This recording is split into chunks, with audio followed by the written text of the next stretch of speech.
What if your emergency fund is secretly sabotaging your debt payoff and you've been doing it wrong this whole time? Today, we're cracking open one of the most debated questions in personal finance.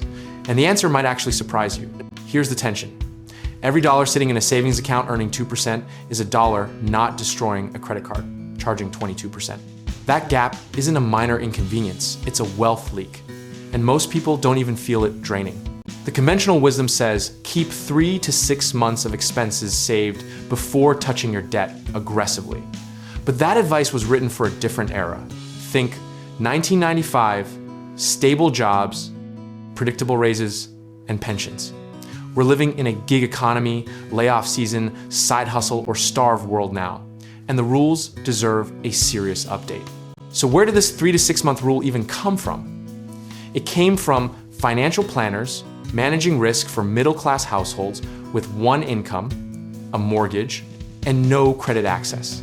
Not from someone staring down $40,000 in high-interest debt while their savings account earns $37 a year.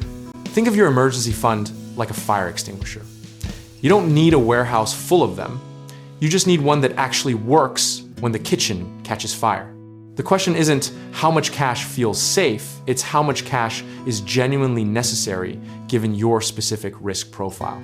If you have stable employment, low fixed expenses, and access to a 0% credit card or a home equity line, your emergency cushion can legitimately be leaner. We're talking 1 month, maybe 2.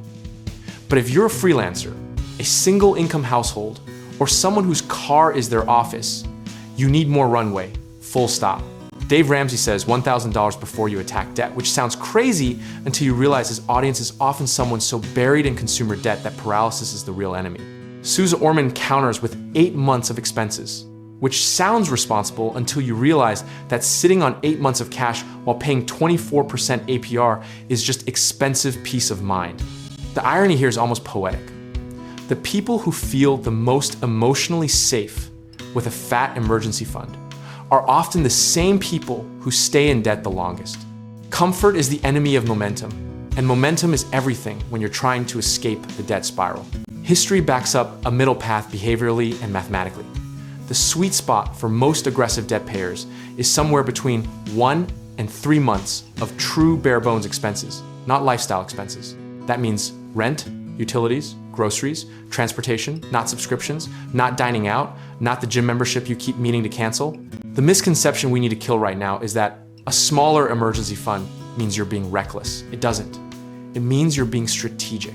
Your available credit, your income stability, and your actual monthly burn rate are the real variables, not some number a TV personality shouted at you.